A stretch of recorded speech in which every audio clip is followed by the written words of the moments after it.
wild women in the deep East Texas woods. They read some good books and party with the authors and have more fun than you think they could. Wild, wicked, and free, they're the Pulpwood Queens. Pulpwood Queen. I'm Kathy Patrick, and welcome to Beauty in the Book. We're here today to welcome Helen Simonson, author of Major Pettigrew's Last Stand. Let's find out how this proper British woman came stateside to write this wonderful book. Let's all welcome Helen Simonson. Thank you very much for having me. I'm delighted. Where are you right now? I am in my home in Bethesda, Maryland, and I'm sitting in my writing study. And my family's away for the weekend in Chicago, touring university. So they're having a boys' weekend, and I'm having a girls' weekend by myself. That sounds fantastic. Well, I'm here in my hair salon bookstore. You can see the dryer chairs behind me, Beauty in the Book. And I'm just really thrilled to do this interview with you, Helen. And I really love your voice. You have this, wonderful way about you that makes everything slightly amusing, even though when it's really serious. And now, is this your first book, Helen? It is. It's my debut novel. So tell me, how did this book come about? Well, I was doing a writing program, a master's degree, and I was in actually a class for short story and turning in short stories week after week and trying to come up with something gritty, edgy, contemporary that would get me published. And it wasn't going very well. And so one week I decided to write a short story just for me without worrying what other people would think. And to my absolute horror, up popped this English village and a rose-covered cottage, and out popped this retired major wearing his dead wife's housecoat. I loved it. And what I particularly liked about the book is that it was a love story between an older set and a very unique story because, it's this man who falls in love with his shopkeeper, and it's got a different twist to it. Let's talk about that. What made you decide to have these two different cultures collide? I think I was very interested in the concept of what it would be like to grow up in England as a British citizen, born and bred, and yet to be permanently branded an outsider. And unfortunately, that's what happens in England to people who are of Indian or Pakistani heritage. And at the same time, I'm very interested in how society presents love as something for the very young and inexperienced. Depending how old you are, love is not for the over 40 crowd or even the over 30 crowd. And so sitting here in my middle years somewhat, I feel I can see in both directions. And I wanted to present the fact that at 58 or 68, which is the Major's age, that one is certainly still vigorous and ready for love. That's great. Well, your story is not only a love story, it's really a love letter to England, too. I absolutely became fascinated with wanting to go there. It's great, Helen. It's really great. Now, I know that book club members are going to want to know a little bit more about yourself, too. What brought you to the States? I met my husband in college in London. I was at the London School of Economics, and he was on one of those one-year programs that is kind of drink beer, meet English girls. And so he managed on at least one of those counts. This is your life. I mean, you sounded like you had a background in economics, but you decided to write a book. I had a background in economics and then a career in advertising. And then when my oldest son was born, I actually became a stay-at-home mother. So mine is a story of stay-at-home mothers. You can get out there in the world and have a whole additional career and pursue your passions, and sometimes it comes true.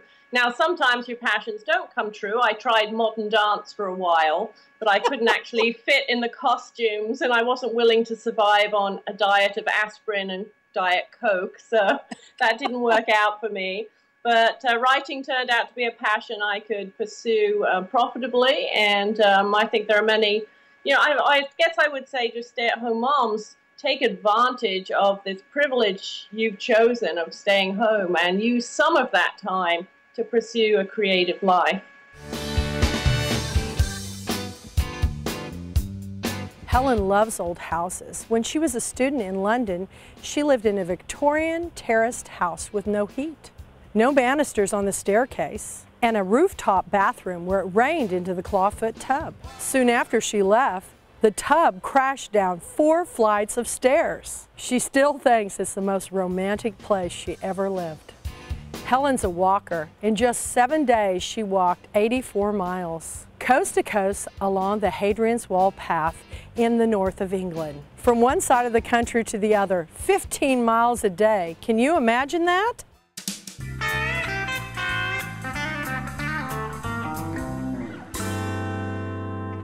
Helen, the wonderful thing about a book such as yours, Major Pettigrew's Last Stand, is it's the perfect book for book club discussion.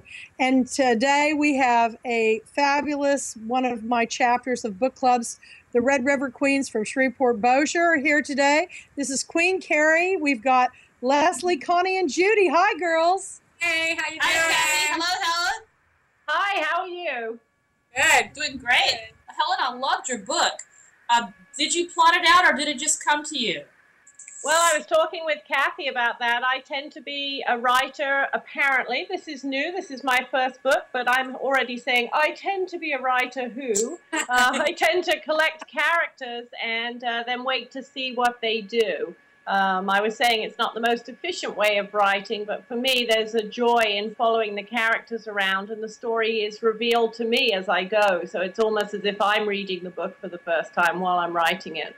Did you start originally with chapter 1, or was there something else that you then cut out and you realized, hey, this is really the start, because it starts so strongly?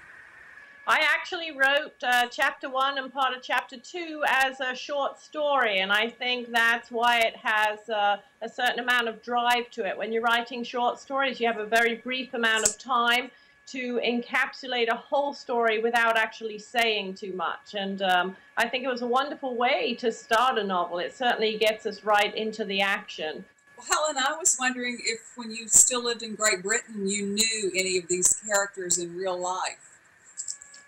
I would say that one of the things I was trying to do was present a village filled with stereotypical characters and then do my best to peel away the layers and show them all to be individuals.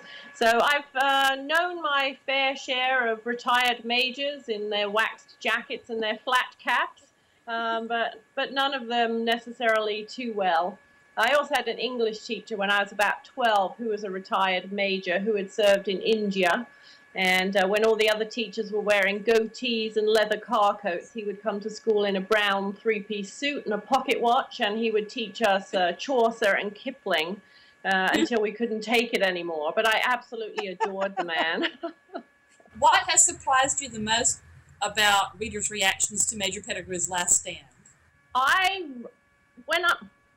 Sorry, I'm a little overcome by this question because it has been surprising to me. Even when it was just a short story and I gave it to a few people like my mother, they reacted as if the major was real. My mother wanted to invite him to dinner.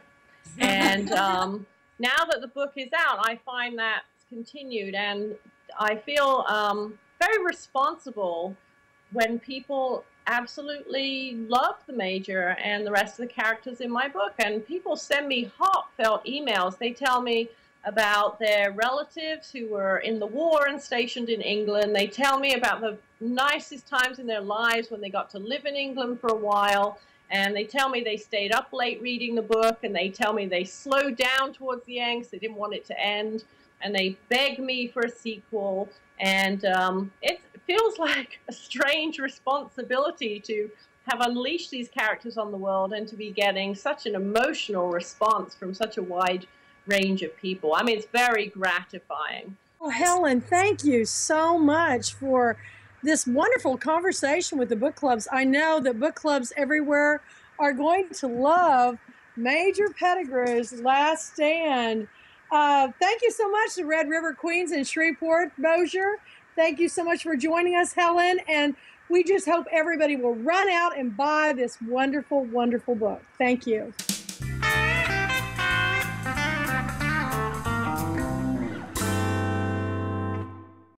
Which great 19th century English author set his stories in Dorset, the setting for Major Pettigrew's Last Stand?